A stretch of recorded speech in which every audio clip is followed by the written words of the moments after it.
కాకినాడ జిల్లా తెలుగుదేశం పార్టీ కార్యాలయంలో 78వ స్వాతంత్ర దినోత్సవ వేడుకలను ఘనంగా నిర్వహించారు. ముందుగా ఎన్టీఆర్ విగ్రహానికి పూలమాలలు వేసి నివాళులు అర్పించిన నేతలు జిల్లా ప్రజలకు స్వతంత్ర దినోత్సవ శుభాకాంక్షలు తెలియజేశారు. మాజీ మంత్రి చిక్కాల రామచంద్రరావు జాతీయ జెండాను ఎగరవేశారు. టీడీపీ నాయకులు, పార్లమెంట్ ప్రధాన కార్యదర్శి పెంకి శ్రీనివాస్ బాబా, కాకినాడ టౌన్ పార్టీ అధ్యక్షులు మల్లపూడి వీరు, జిల్లా professional wing president Vanamadi Mohan Varma, జిల్లా టీఎన్టీసీ అధ్యక్షులు గదుల సాయిబాబా, జిల్లా ఎస్సీ సెల్ అధ్యక్షులు కొల్లబత్తుల అప్పారావు, చిక్కాల అబ్బు తదితర నాయకులు, కార్యకర్తలు పరస్పరం మిఠాయిలు తినిపించుకున్నారు. ఈ సందర్భంగా చిక్కాల రామచంద్రరావు మాట్లాడుతూ, ఎందరో మహానుభావుల త్యాగఫలమే మనకు స్వాతంత్ర్యం. ప్రభుత్వాలు, ప్రభుత్వ అధికారులే కాకుండా ప్రజలు కూడా దేశం పట్ల బాధ్యతగా ఉండాలన్నారు. చంద్రబాబు నాయుడు నాయకత్వంలో ప్రభుత్వం ఎన్నో సంస్కరణలు తీసుకురానుందని, దేశంలోనే నెంబర్ 1 రాష్ట్రంగా ఆంధ్ర రాష్ట్రం తయారు కాబోతుందని ఆశాభావం వ్యక్తం చేశారు.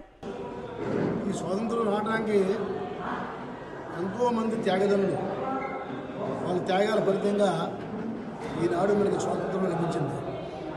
ఎన్నో ఇబ్బందులు పడ్డారు. బ్రిటిష్ సామ్రాజ్యం ఏదైతే ఉందో అనేక నిరంకుశ పాలన చేసి ప్రజలు అనేక రకరకాల ఇబ్బందులు పెట్టిన తర్వాత ప్రజల్లో ఒక విప్లవం వచ్చింది. ఆ విప్లవం వచ్చిన తర్వాత అనేక మంది, ఎంతోమంది దీనికి విప్లవకారులు వచ్చారు. విప్లవకారులు వచ్చిన తర్వాత అనేక మంది త్యాగదనులు వచ్చారు. వాళ్ళందరి యొక్క సహకారంతో ఈనాడు మహాత్మా గాంధీ గారు ఈనాడు శాంతియుతంగా ఉండి బ్రిటిష్ వారితో ఈనాడు యొక్క ఈ స్వాతంత్ర ఫలితాలు మనం సంపాదించాం. ఇంత జనాభాలో ఈనాడు అభివృద్ధి చెందుతున్నప్పుడే ఇంకా చెందవలసిన అవసరం ఇంకా చాలా ఉంది. ఈనాడు మన ప్రపంచంలో మన దేశం 5వ స్థానంలో ఉన్నాం. ఇప్పుడు ఇంకా మన 3వ స్థానంలో రావాలని చెప్పేసి మన పెద్దలందరూ కూడా అందరూ కూడా భావిస్తూ ఉన్నారు.